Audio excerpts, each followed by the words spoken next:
दया पवार जी की आत्मकथा अछूत के पिछले एपिसोड में हमने चर्चा करी कि बाबा साहब के किए गए सामाजिक उत्थान के कार्यों का उनके अपने समाज पर क्या क्या प्रभाव पड़ रहा था और किस किस तरीके से खास तौर से महार जो है वो मरे हुए जानवरों को ढोना, उनका मांस खाना छोड़ रहे थे। इन सब चीजों के ऊपर चर्चा हमने पिछले एपिसोड में करी थी और आज के एपिसोड में भी इस चीज पर चर्चा हम जारी रखेंगे, लेकिन उसके साथ ही एक बेहद संजीदा और अहम मुद्दे को भी दया पवार जी ने इस आत्मकथा के जरिए उठाया है। वो ये कि बच्चे जब बड़े होते हैं तो उनमें बहुत सारे शारीरिक बदलाव आते हैं, बहुत सारे हार्मोनल चेंजेस होते हैं और सही शिक्षा के अभाव में बच्चे जो हैं वो गलत काम भी करते हैं। आज के एपिसोड में भी इन मुद्दों के ऊपर चर्चा जारी रहेगी। बेहद संजीदा मुद्दा है, बेहद ईमानदारी से दया पवार जी ने इसे आत्मकथा के जरिए उठाया है। मैं चाहूंगी कि आप लोग भी उतनी ही संजीदगी से सुने और पहले ही मैं क्षमा प्रार्थी हूं, इसमें इस तरह के मुद्दों को डिस्कस करने के एवज में जिस तरह की भाषा का प्रयोग किया गया है उसके लिए पहले ही क्षमा प्रार्थी हूं। तो चलिए एपिसोड को आगे बढ़ाते हैं। जय भीम, मैं शालिनी और आप देख रहे हैं अंबेडकर नामा। आज का एपिसोड जरा ध्यान से सुनिएगा। चलिए, आंदोलन की हवा हमारे गांव तक भी पहुंची। महारवाड़ा में सिन्नर का जलसा आया था। जलसा कैसा होता है ये देखने के लिए गांव के मराठा लोग भी आए थे। तो बाबा साहब के विचारों को प्रचारित और प्रसारित करने के लिए किस्से, कहानियों और तमाशों और जलसों का इस्तेमाल किया जाता था, क्योंकि इनको देखने के लिए भारी संख्या में भीड़ जो है वो जुटती थी और वो जो संख्या बल है एक अच्छा मौका हुआ करता था चीजों को वहां पर प्लेटफॉर्म पर रखने का। तमाशा में गोपियां मथुरा के बाजार के लिए निकलती हैं। कृष्ण उन्हें पसंद आ जाता है, परंतु जलसा की गोपियां काला राम सत्याग्रह के लिए निकलती हैं। जलसा का ये नया प्लॉट था। मशालों की रोशनी में ये कार्यक्रम शुरू होता है। अब गोपियां राम के मंदिर में जाकर हमारे भगवान को अपवित्र कर देंगी, ये सोचकर मराठों का माथा फिर जाता है। मजे की बात तो यह है कि उन्हें यथार्थ में तो यह क्रिया स्वीकार्य नहीं थी, परंतु स्टेज पर भी ये सब कुछ देखना उनके लिए दुखदाई था। वह इसे बंद करने के लिए कहते हैं। विवाद बढ़ता है। हम अपनी बस्ती में नंगे नाचेंगे, आपको देखना है तो देखिए। इस तरह साफ साफ जब जावजी कहते हैं तब वे चुपचाप उठकर चले जाते हैं। इन छोटी छोटी बातों से भी गांव और महारवाड़ा के बीच तनाव उत्पन्न होता। अब गांव का काम महारों ने बंद कर दिया। मराठों के दूल्हे की अब नगर द्वार पर आरती नहीं उतारी जाती। गांव के मेले में बजाना बंद कर दिया गया। मरी मां की गाड़ी एक गांव से दूसरे गांव ले जाना बंद हो गया। एक बार तो होली पर महारों ने आग नहीं दी, इसीलिए झगड़ा हो गया। तो हम पहले के एपिसोड में पढ़ चुके हैं कि होलिका दहन के समय महारों के घर से आग लाकर होलिका जलाना रिवाज हुआ करता था। गांव में माचिस नहीं थी क्या? परंपरा अनुसार पूछना मना है। महारों ने होली के लिए आग नहीं दी तो गांव भयंकर देवी संकट से घिर जाएगा, ऐसी गांव वालों की धारणा थी। ऐसे समय महार लोग भी खूब तंग कर रहे थे। इसी समय पुराने झगड़े खोद खोद कर निकाले जाते। सामाजिक आंदोलन की हवा बदल रही थी। कुछ पुरानी बातें दफन हो रही थी। पुरानी परंपरा से हमारे घर में खंडोबा की पूजा होती थी। माँ ने चांदी के कुछ नए टांक बनवा दिए थे। टांक का मतलब है, नीचे फुटनोट में दिया हुआ है, चांदी के पत्थर पर देवताओं की उत्तीर्ण प्रतिमा, जिसे हम एम्बोस्ड इंप्रेशन कहते हैं, वो। पिताजी की मृत्यु के कारण मां पर परिस्थितियों के दबाव के कारण डर पैदा हो गया था। वह रविवार को खंडोबा को स्नान करवाने के लिए कहती। घोड़े पर बैठा खंडोबा, हाथ में तलवार, उसके साथ भैरव रहते। स्नान करवाना अर्थात थाली में पानी लेकर धोना। ईंट की बुगदी से उसका जंग साफ किया जाता। बुगदी मतलब उसके बुरे से, बुरादे से। जब वे चमकने लगते, धोया गया पानी छप्पर पर फेंकते। शाम को आरती की थाल भर जाती। बेल भंडार फेंकते, नारियल के टुकड़े बांटते, माथे पर गुलाल लगाते। जिस प्रकार हफ्ते में एक दिन इस पूजा के लिए होता, ठीक उसी तरह समाधि पर पानी चढ़ाने का भी काम एक दिन होता। गुरुवार को उपवास करना पड़ता। बचपन में इस समाधि के बारे में मेरे मन में बड़ी जिज्ञासा थी। उस समय महारवाड़ा की पूर्व की चोटी पर साबर का घना जंगल था। कंटीली झाड़ियों में एक खुली समाधि थी। काला काला एक चौकोर पत्थर, उस पर खोदकर 2 पादुकाएं बनाई गई थीं। मां से पूछा, ये किसकी समाधि है और इसकी पूजा क्यों करनी चाहिए? समाधि के खिलाफ बोलना मां को पसंद नहीं था। वे भय से कांप उठी, उसी दिशा में हाथ जोड़ती कहती, अरे ये बाबा हमारे पूर्वज, कहते हैं सन्यासी था, अनेक तीर्थ घुमा हुआ, मरते समय मां पंडारी पर आकर मरा, उसी की ये समाधि है, हमारे घर पर उसी की छत्र छाया है, यदि वे नाराज हो गया तो हमारे घर का सत्यानाश हो जाएगा। फिर माँ मेरे बचपन की कथा सुनाती, तू बहुत छोटा था, उठकर चलता था, आंगन में जाकर बड़बड़ाता, किसी को भी ना समझ आती तेरी भाषा, मैं तुझे समाधि की भभूत लगाती, तब तुझे कुछ आराम मिलता। माँ की इस कपोल कथा पर मुझे विश्वास न होता, परंतु माँ के संतोष के लिए मैं इस पर पानी डालता, नैवेद्य दिखाता। पानी चढ़ाते समय स्पष्ट होता कि उस समाधि पर कुत्ते कौवों की बीट की हुई है। लगता इतनी बड़ी समाधि है, पर इससे तो कुत्ते कौवे भी नहीं डरते। काहे कहे ये भगवान। साबर के कंटीले जंगल में जाते समय मुझे उमा दादा की नीलावंती कथा खास तौर से याद आती। तो ये वही नीलावंती वाली कथा है जिसको पढ़ते वक्त जो है उमा आजा बोलते थे कि मुझे इसको पढ़ते वक्त गांव में जाने के टाइम में जो है जंगल में जाने के टाइम में 5 फन वाला नाग मिला था। मुझे उम्मीद है आपको ये कपोल कल्पित कथा याद ही होगी। लगता यदि इस समाधि को खोदा गया तो इसके भीतर नीलावंती मिलेगी, पढ़ने को मिलेगी, फिर पशु पक्षियों की भाषा समझ पड़ेगी।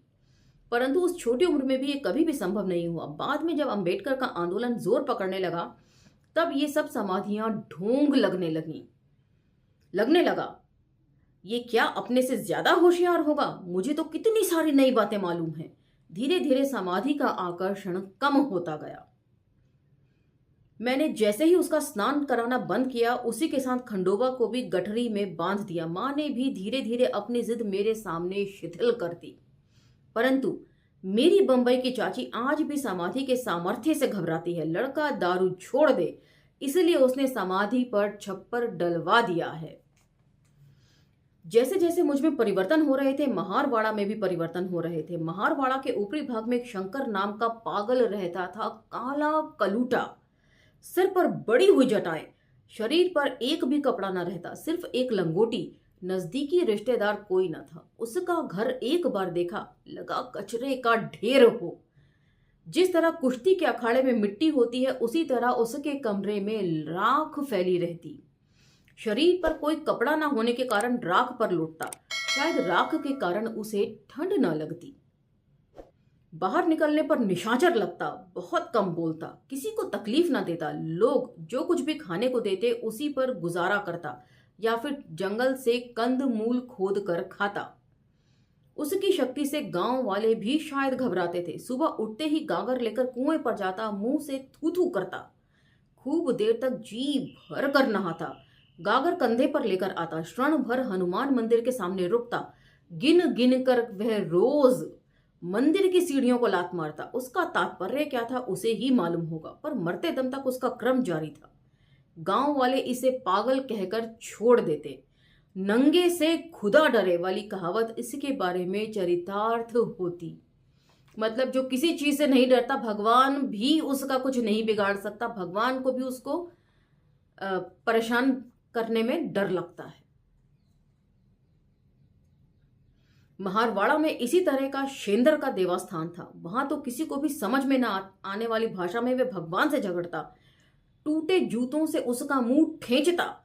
ये पागल क्यों हुआ, इसकी शादी हुई या नहीं, ये बातें हम लड़कों को मालूम न थी। इस पगले से एक दूसरा पागल याद आ गया। वह पढ़ा लिखा था, उसे पागल कैसे कहा जाए। शिरसाट मास्टर कभी कभी हमारे गांव आता, बहुत बातूनी था। अब इस इंसिडेंस को ना जरा ध्यान से सुनिएगा। सभा को शोभायमान उसका वक्तृत्व। तालुके में गणोरे में उसकी ससुराल थी। गणोरा में साल में एक बार देवी की बहुत बड़ी यात्रा लगती। शिरसाट का ससुर इस मंदिर का पुजारी। ससुर देवी की पूजा बंद कर दे, इसके लिए उसने एड़ी चोटी का जोर लगा दिया। पर देवी की यात्रा में बड़ी कमाई थी। तो यहाँ पर जो देवी देवता स्थापित किए जाते हैं वो आस्था के नाम पर नहीं किए जाते हैं, विशुद्ध रूप से आर्थिक लाभ पाने के लिए किए जाते हैं। हमारे समाज को इन सब चीजों को समझना पड़ेगा। आप जो पैसा दे रहे हैं उसको जोड़ जोड़ कर किसी गरीब बच्चे की फेलोशिप ही आप स्पॉन्सर कर दीजिए, मगर हमारा समाज ऐसा नहीं करता।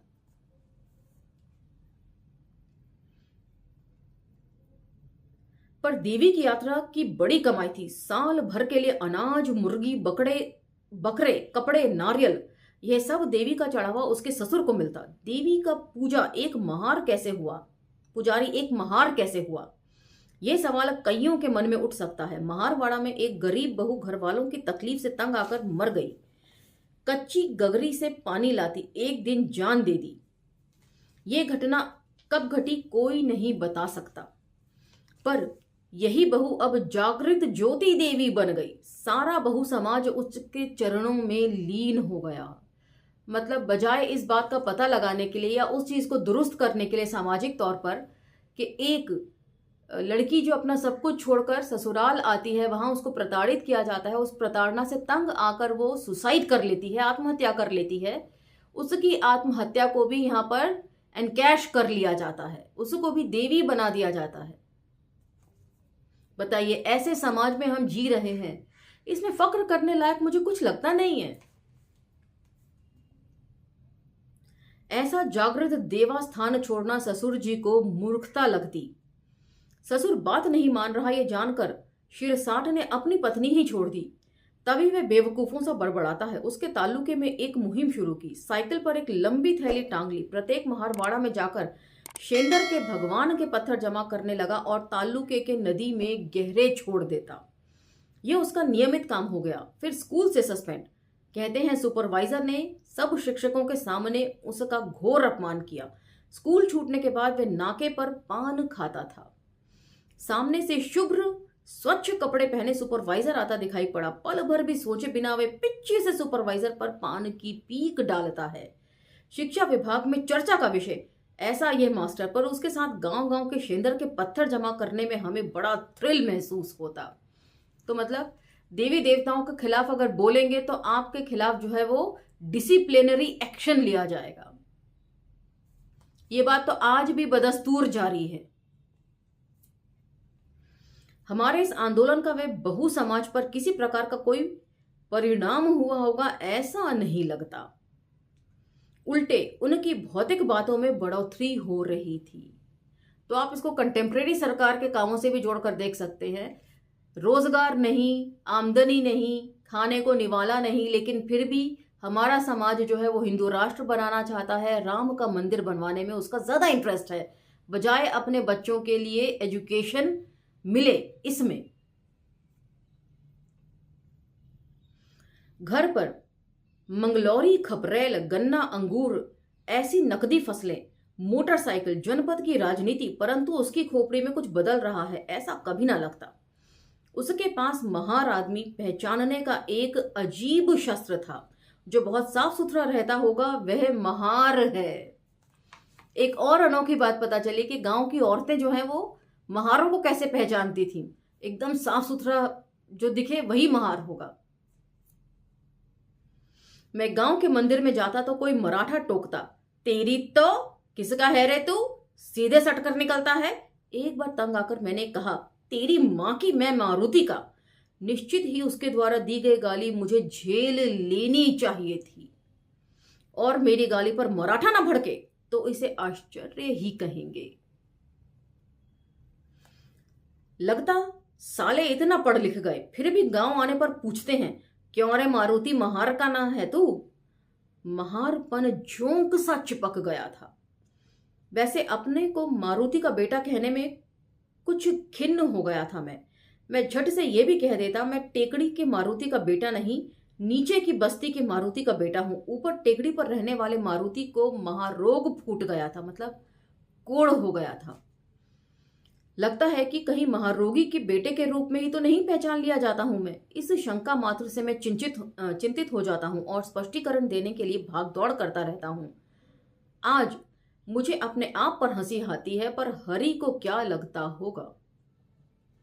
हरि ऊपर टेकड़ी पर रहने वाले मारुति का बेटा, मेरी ही उम्र का, स्कूल ना जाता, गांव वालों के बैल ढोर चराता।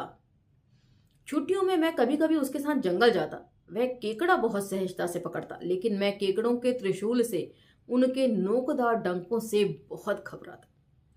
वे कभी कभी जीवित बिच्छुओं की माला तैयार करता। बिच्छू पकड़ना उसके बाएं हाथ का खेल। छुट्टियों में घर आने पर यह मेरा खास दोस्त हुआ करता, लेकिन माँ मुझे उसके साथ खेलने ना देती कि मुझे हरी के बिना चैन ना पड़ता। लेकिन कभी कभी जब मैं हरी के घर जाता तो उसका बाप धूप सेंकता बाहर बैठा दिखता। उसके हाथ पैरों की उंगलियां बेढब हो गई थी, नाक चपटी हो गई थी, रंग गोरा था, परंतु सारे शरीर पर लकीरों का जाल बिछ गया था।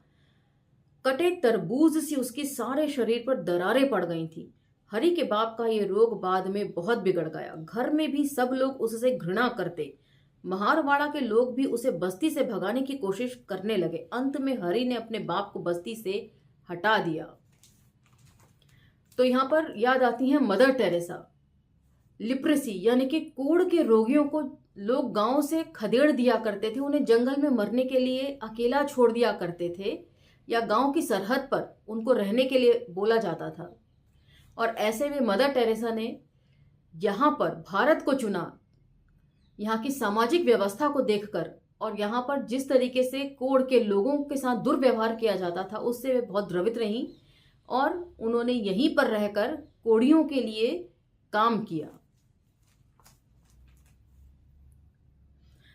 पर हरि ने उसकी अंत तक सेवा की। दूर खेतों में उसके लिए पुआल की एक झोपड़ी बना दी।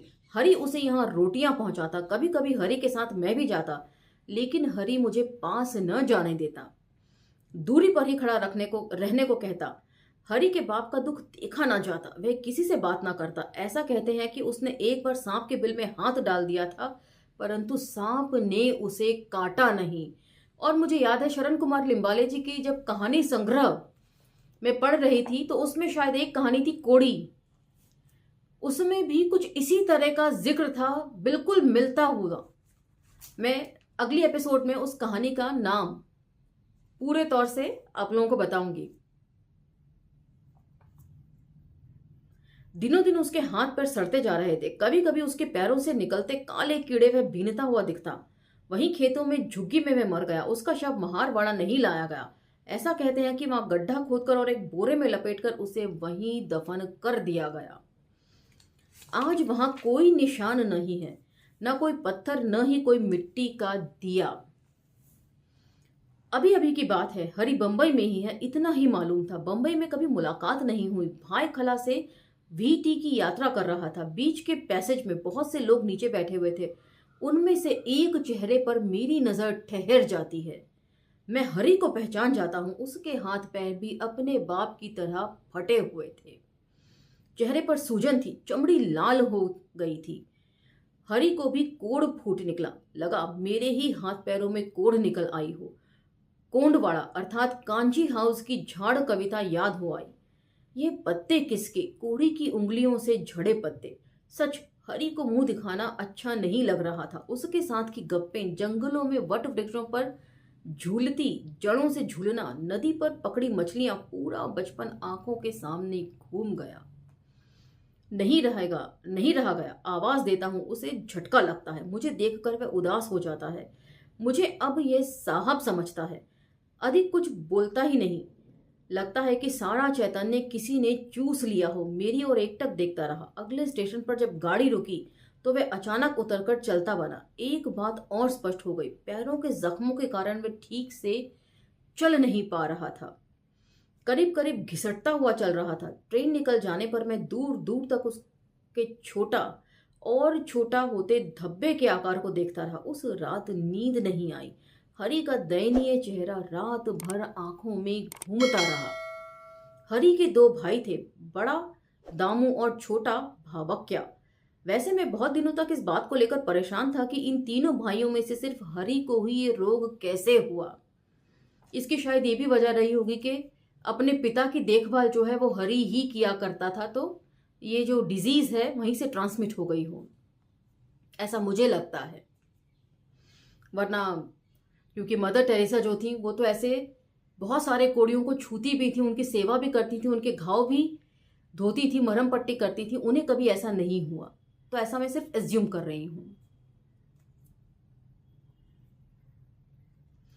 दामू कुछ दूसरे कारणों से याद रहा। कोढ़ी के लड़कों के रूप में वे जाने जाते, इसलिए उनकी शादी का सवाल बड़ा जटिल हो गया। इस घर में कोई भी बिरादरी वाला अपनी लड़की ब्याहने को तैयार नहीं होता।